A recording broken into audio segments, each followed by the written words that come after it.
किसी ने बड़े कमाल की बात कही है कि अंदाजे से ना नापिए किसी इंसान की हस्ती। अक्सर ठहरे हुए दरिया गहरे हुआ करते हैं। नमस्कार दोस्तों, आपका देसी दोस्त लेकर आया है एक अमेजिंग कहानी जिससे आपको बहुत कुछ सीखने को मिलेगा। एक बार एक प्रोफेसर अपने क्लास में स्टूडेंट को एक कहानी सुना रहे थे। तो कहानी इस प्रकार की थी कि एक समुद्र में एक बड़ा जहाज जा रहा था। बहुत सारे यात्री उस पर सवार थे। अचानक से एक्सीडेंट होता है, दुर्घटना होती है और जहाज जो है खराब हो जाता है। जहाज का कप्तान अनाउंस करता है कि सारे यात्रियों को फटाफट से खाली करना होगा क्योंकि ये डूबने वाला है। लाइफ बोट जो है उन पर सवार होने के लिए लोगों की भीड़ लग जाती है। लोग जो है तैयार होते हैं कि बस हमें मौका मिल जाए।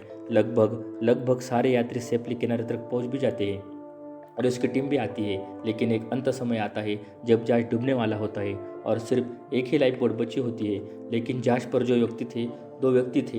एक कपल था, एक युगल जोड़ा था, पति पत्नी। पति जो था वो पत्नी को धक्का देता है, जहाज पर ही रोकता है और खुद कूद जाता है लाइफ बोट पर और किनारे की तरफ जा रहा होता है। जब जहाज डूब रहा होता है, जिस पर वो पत्नी खड़ी होती है, वो चिल्लाती और कहती है अपने पति से कुछ तो। प्रोफेसर ने अपनी कहानी बीच में रोक करके बच्चों से पूछा कि क्या लगता है आपको, क्या कहा होगा? तो सारे बच्चों ने कहा, मोस्टली ने जवाब दिया कि सर कहा होगा आई हेट यू, मैं तुमसे नफरत करती हूँ, इतना प्यार किया तुमने, धोखा दिया। या हो सकता है कि कहा हो कि तुम बड़े सेल्फिश हो, मतलब ही वो निकले। एक बच्चा चुप रहा, बहुत सिंसियर लग रहा था। तो प्रोफेसर ने पूछा उससे कि आप चुप क्यों, आप बताइए क्या कहा होगा? तो उस बच्चे ने कहा कि हो सकता है पत्नी ने अपने पति से कहा हो कि हमारी संतान का ख्याल रखना। प्रोफेसर चौंक गया। उन्होंने कहा सही जवाब है, लेकिन तुम्हें कैसे पता? तुमने कहानी सुन रखी थी? उस लड़के ने कहा नहीं सर, मैंने कहानी नहीं सुनी हुई थी। मेरी बीमार माँ भी अपने जीवन के अंतिम क्षणों में थी, तो मेरे पिता से यही कहा था कि हमारे बच्चे का ख्याल रखना। प्रोफेसर दुखी हुए। उन्होंने कहा कि आपकी बात सही है, जवाब सही है आपका। यही कहा उस पत्नी ने अपने पति से कि हमारी संतान का ख्याल रखना। प्रोफेसर ने कहा लेकिन कहानी अभी बाकी है। उन्होंने कहानी आगे बढ़ाई। उन्होंने कहा कि वो जहाज था, उस पर जो महिला बची थी, वो जहाज बस डूब गया। उस महिला की मौत हो गई। जो पति था वो किनारे पर आ गया, घर पहुंचा। हाँ, उनकी बेटी थी।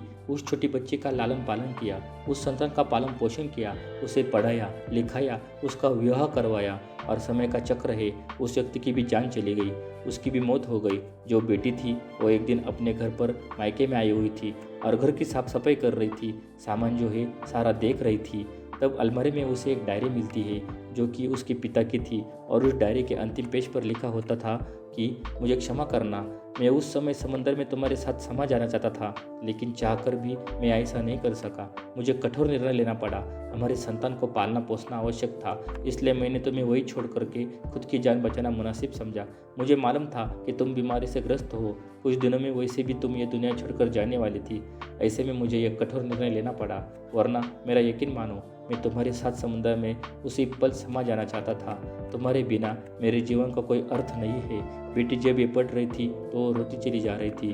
कहीं ना कहीं उसके मन में चलता था कि पिता ने माँ को वहाँ के लिए क्यों छोड़ दिया। लेकिन उस दिन उस क्षण वो समझ गई थी कि पिता ने ऐसा फैसला क्यों किया था।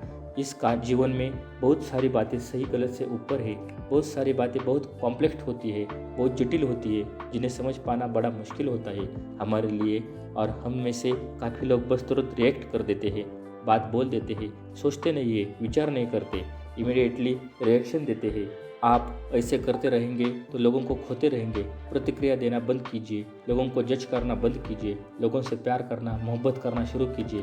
देखते रहिए, आपका देसी दोस्त ऐसी ही कहानियाँ लाता रहेगा। अगर आप कुछ अच्छा काम करना चाहते हैं तो आप हमारी कहानियाँ सुनते रहिए। और एक बात हमेशा याद रखिए, ऊपर वाले के आशीर्वाद, अपनी मेहनत और अपनों को प्यार के साथ कर दिखाओ कुछ ऐसा कि जैसा दुनिया आप करना चाहिए आपके जैसा।